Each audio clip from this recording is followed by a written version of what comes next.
Hello, आज Sunday आहे. सकाळपासून आम्ही घरीच होतो कारण पाऊस इतका आहे की कुठे बाहेर जाणं शक्यच झालं नाही. आता थोडा वेळ पाऊस गेला आहे तर म्हटलं की थोडं बाहेर जाऊन येऊया. त्यानंतर हे जे गळ्यातलं आहे मी असंच आता बरेच दिवस झाले वापरते. बाहेरून घेऊन आलं आहे कारण माझं जे गोल्डचं गळ्यातलं आहे त्याची कडी निघाले आणि ते आता मी त्याची डिझाईन बहुतेक तरी बदलणार. इकडच्या ज्वेलर्सचं मला काहीच एक्सपिरियन्स नाही मिळत, कधी गेलीसुद्धा नाही. त्यामुळे ज्यावेळेस मी गावी जाईल त्यावेळेस ते मी रिपेअर करेल किंवा मग नवीन बनवूया. बघू आता कसं काय होतं ते.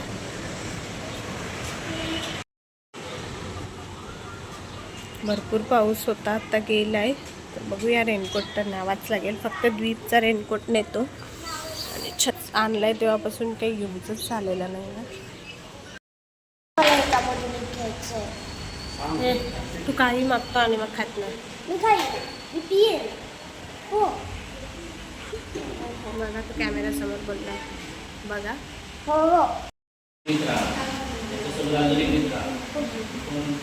गरम असणार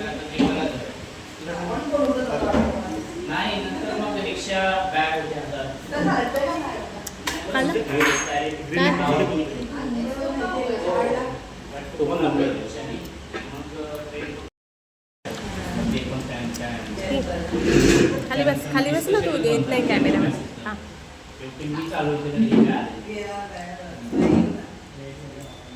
हळूहळू खा द्वीप. थांब ना, आम्ही आलेले हे पॉकेटचा इथे आहे सर्कलला, पाईपलाईन रोडला. चल, तुझं रेनकोट फर्स्ट टाइम यूज झालाय. चल प्रशांत कॉर्नर अभी कॅन्सल करना पडेगा. आलं आता मी झुडिओमध्ये. पाऊस चालूच आहे अजून.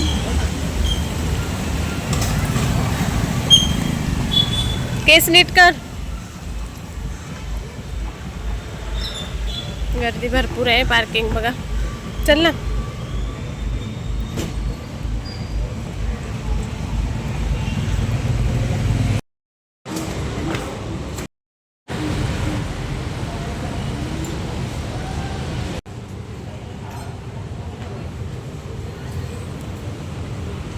द्वीप तिकडे नको जाऊ.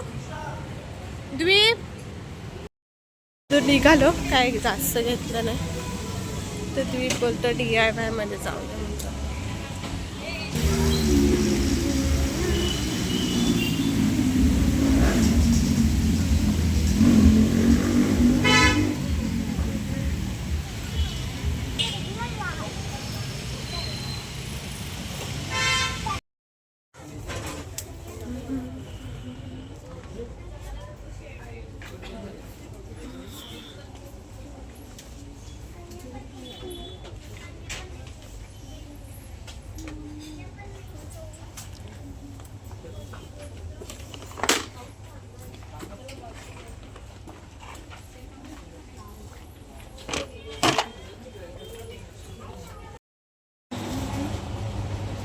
मोल्ड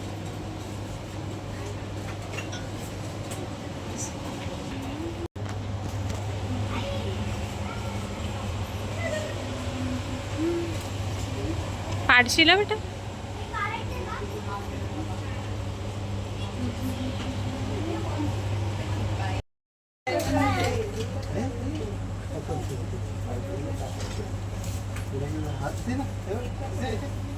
घालून बघ ना, इथे बघ, इकडे बघ, माझ्याकडे बघ, माझ्याजवळ बघ ना.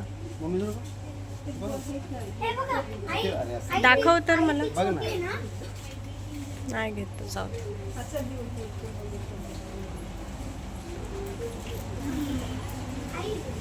तर आपलाच बास्केट आहे ना तो.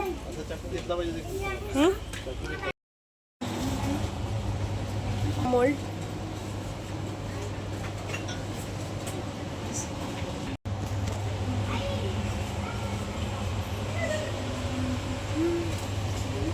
पाडशीला बेटा.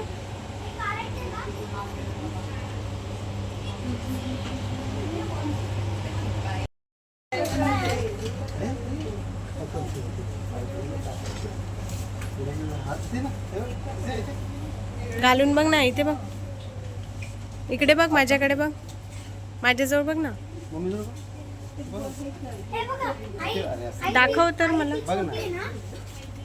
नाही घेत तू, जाऊ दे.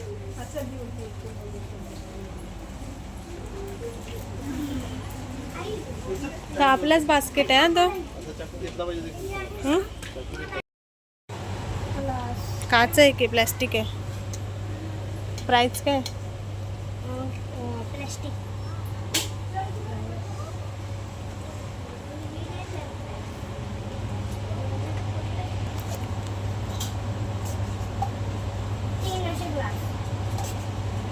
मग काय करणार?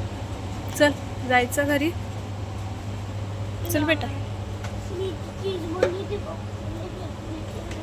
त्याला काय पाहिजे? तो काहीतरी बोलतो. काय बघितलेलं?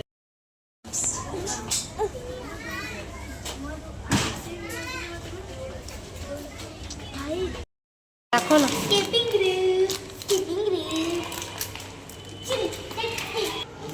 तू मोठा झाल्यानंतर येणार तुला ना. किती प्राइस बघ त्याची, किती आहे.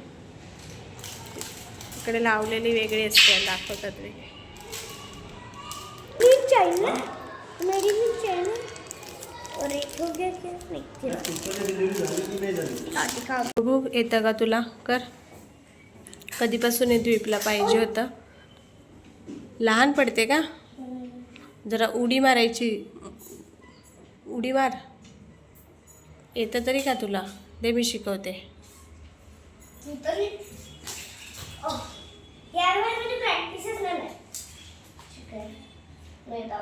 ते दोरी पण पकड ना हातामध्ये. मी भाकऱ्या घेऊन आले आणि आज मी बनवल्या होत्या पुरणपोळी,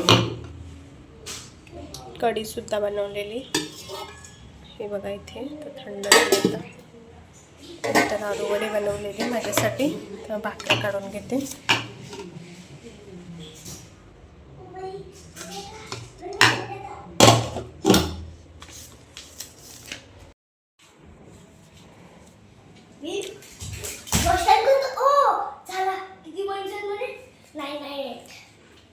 DIY मध्ये आता कसं आहे, फर्स्ट फ्लोअरला आधी एक मशीन होती.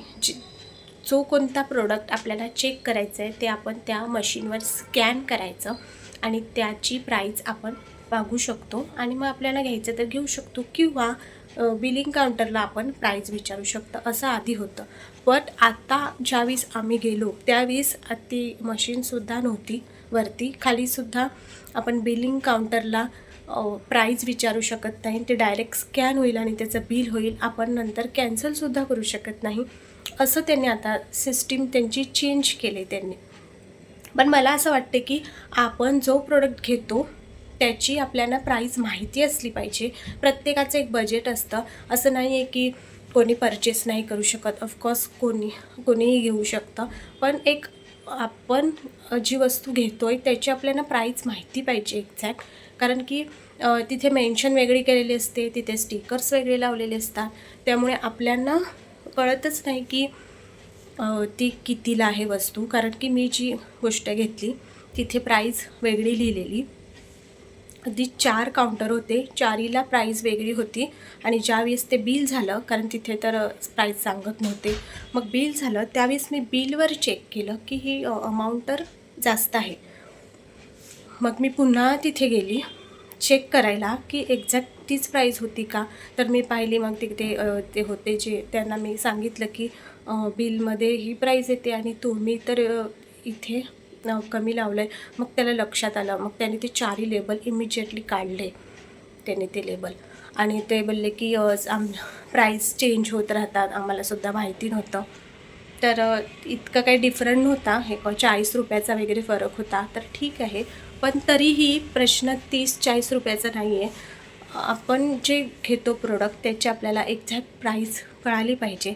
तुम्ही बिलिंग काउंटरला नाही सांगत तर नका सांगू, ठीक आहे, पण मग एक्झॅक्ट ती अमाऊंट त्या प्रोडक्टवर तरी लिहा किंवा वरती तरी त्याचा टॅग लावा. इतकंच माझं म्हणणं आहे. तर कोणती आता तर आमचं जास्त फरक नव्हता, थोड्याशा फरकाने होतं, पण कधीतरी ही प्राईस जास्तसुद्धा होऊ शकते. म्हणून आपण काळजी घेतली पाहिजे. ज्यावेळेस आपलं बिल होतं त्यावेळेस आपल्या किती वस्तू आहेत आणि किती लावलं आहे, किती तिथे डिस्प्ले केलेलं हे चेक करणं नक्कीच महत्त्वाचं आहे. मला पण तिकडची सिस्टीम अजिबात आवडली नाही. जिकडे जी सिस्टीम आपल्याला आवडत नाही तिथे न गेलेलंच बरं आहे. कारण की ते आपल्याला जबरदस्ती नाही करत की तुम्ही या घ्या. ऑफकोर्स आपणच जातो. ड्युपीने जबरदस्ती केलं म्हणून आम्ही गेलो तिथे. तर ज्याची प्राईस पटते किंवा जिकडचं आपल्याला पटतं तिथे जावं, नाही पटत तिथे नाही जावं. मी एक फ्राय पॅन मागवलं होतं, ज्याची डिलिव्हरी आता आले. सोलारा इंडिया म्हणून एक कंपनी आहे, ज्याचे मी सिरॅमिक कोटिंगचं ते फ्राय पॅन मागवलं आहे. त्याच्यामध्ये साईजेस असतात, ते 22, 24, 26 सेमी असं काहीतरी असतं. मी 24चा मागवला आहे. तर ड्रिपने अनबॉक्स केलं आहे, त्याची व्हिडिओ मी शेअर करते तुमच्यासोबत. अरे भाई खुल लीजिए.